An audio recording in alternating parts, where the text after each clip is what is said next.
To download more lectures, learn more about our project, and to help support it, visit www.bayyinah.com/dream.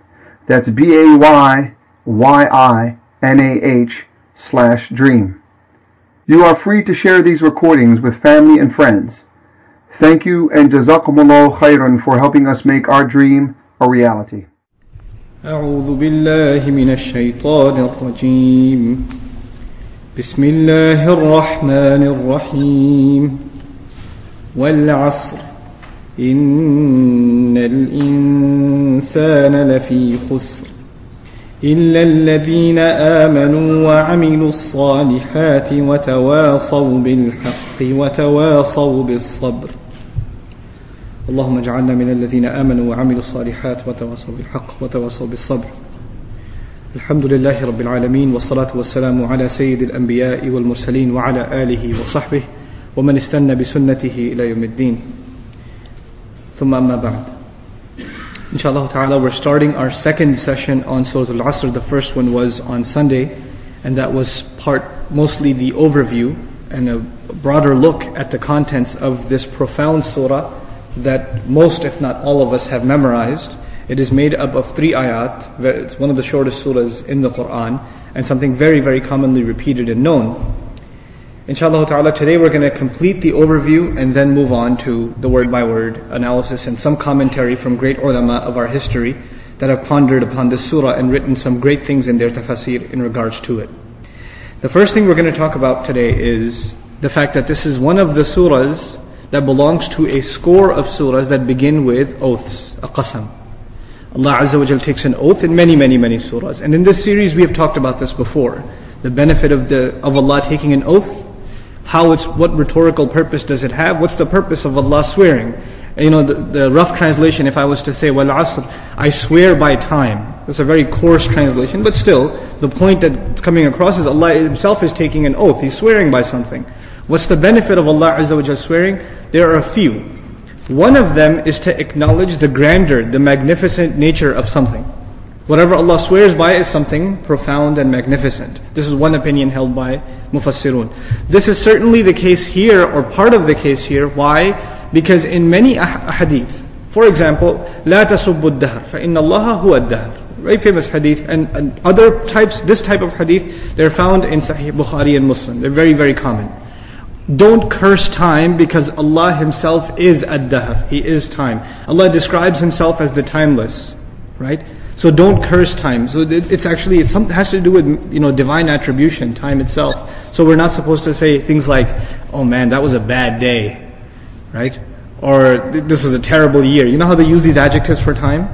The very explicit words of the Messenger ﷺ forbidding us from doing that. So one way this has been understood is Al-Asr huwa ad-dahr. Allah swore by time, Asr, and the almost synonymous term to that is dahr, which also occurs in the Quran.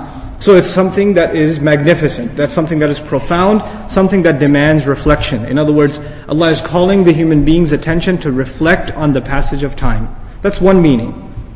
The second is that we talked about the object of the oath and the subject of the oath, the muqsam bihi and muqsam alayhi, the Arabic terminology. What I mean by that, I'll repeat it very, very briefly. If I say to you, I swear by Allah, I didn't do that. I said this long sentence, I swear by Allah, I didn't do that. The object of my oath is the word Allah. And the subject is what? I didn't do that. Right? So there's the object and the subject. In this surah, there's also the object of the oath, wal asr. What's the object? Al-asr. What's the subject? Innal insana lafi khusr. Allah says He swears by time, or by the passage of time, and then He declares that all human beings are immersed in a state of loss. So there's the object being time, and the subject being the loss of the human being. When this happens, typically in the Quran and also in ancient Arabic rhetoric, the object is actually a proof of the subject. That's one of the ways it's understood, that the object is a proof of the subject. It's a dalil for the subject. In other words, if you say human beings are in loss, and somebody says, what's your proof? Well, in this surah, what's the number one proof that human beings are in loss? That the human beings are immersed in bankruptcy? Time itself is proof. What is the one thing human beings are losing all the time? Time. Right? Where this is an asset we can never keep. We can never hold on to this hour, this minute, this second. It is leaving us, and it will continue to leave us. It is not something you can store and use later on. It is something that, and by the way, we have lost a lot of time already. There, you look back in your life and you say, there are so many opportunities I could have taken advantage of and I didn't. I could have used my time better, but I didn't.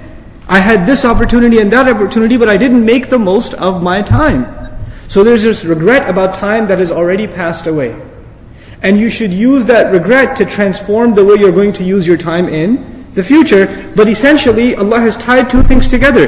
The idea of thinking about human loss and He associated that with the passage of time. So one is the proof of the other. Another way Al-Asr is understood is, it's not just, and we'll see this later on as is commented in Ash-Shafi, is that Asr is also, it refers to the life of nations. The zaman, the duration of the life of an entire nation. You know how entire nations rise and then they fall? Right? So when Allah uses the word Asr, it doesn't just refer to the passage of a time of a day, only, or the life of one person, but the life of an entire nation. And these rises and falls of nations themselves are proof that human beings are in loss. History itself becomes a proof that human beings are in loss. And that's captured by Allah saying, وَالْعَصْرِ إِنَّ الْإِنسَانَ لَفِي خُسْرٍ. Then you go further and we find that this is the second and very important concept as far as the relationship between muqsam bihi and muqsam alayhi, is that the oath, that the object of the oath is a witness for the subject of the oath. This is different now. We said two things. The object is a proof of the subject, that's one thing. The second is the object is a witness for the subject. In other words, Allah calls a witness against the subject. How we understand that now in Surah Al-Asr is Allah is bringing time as a witness to something. What is time supposed to witness? That no doubt human beings are immersed in loss. What does that mean? That means many, many, many human beings. And as we study the exact commentary of the Mufassirun, this will become more clear. But to make it very brief and simple right now, for now at least, is the following. You and I, and humanity at large, they run after things. We run after things that are actually distractions from our real purpose in life. That should remind you of a surah we studied, the one before this. Alhaakum at-takathur. It deluded you. The want of more. The mutually shared urge to get more and more. It distracted you from your real purpose. Most humanity is distracted running after the wrong thing. They're running after the wrong thing. Now, are we the first people to run after wealth? Or to run after a house, or to run after getting married to a beautiful woman, or this or that, whatever it may be. Are we the first to run after these things, or were there people before that ran after these things too? There were. And people ran after them thinking that they are going to have success. When they get them, they will have success. And time, Allah made time a witness that people came and they ran after these things and they failed. And then other people came and they ran after these things and they failed again. And other people came and did the same thing again. Thousands upon thousands of years, hundreds upon hundreds of generations, one after another, the same drama over and over again. And one creation of Allah has been watching it happen. It's witness to this thing over and over again. It's almost as though when it sees our struggles, it says, here we go again. Here's another one. So in other words, time is a witness to the tragedy of human life, the tragedy of the human beings' aspirations headed in the wrong direction. So time is being brought as a witness against us, or a witness to the tragedy of the human being. And finally, the word al-asr, just from when we get into linguistic analysis, again this will become more clear. We're still in the overview right now. And in the overview, one of the meanings of asr is time that is running out, or the last ebb of time, the last portion of time. Even Salat al-Asr is the last part of the day, right? When time is running out. And classically speaking, Asr was the time in ancient society, especially in Arab society, when the merchant and the traveler, they're always in a hurry. Because when it's nightfall, there's a lot of danger and they can't protect their assets and things like that. So the most hustle and bustle happens when? At Asr time. That's the busiest, most urgent time. And by using that as an oath, there are other times of day that Allah uses for an oath also. He says, وَالصُّبْحِ إِذَا أَسْفَرْ وَالْفَجْرِ وَلَيَالٍ عَشْرٍ وَالضُّحَى. These are different times of the day. Allah uses different times of the day to swear by. Even وَالنَّهَارِ إِذَا تَجَلَّى. Right? The daytime. But specifically the use of Asr is a time that is associated with a sense of urgency. In other words, the next lesson we're learning here in this surah as we go on is, whatever Allah has to say, the time for you and me to react is not a lot of time. There's a state of emergency.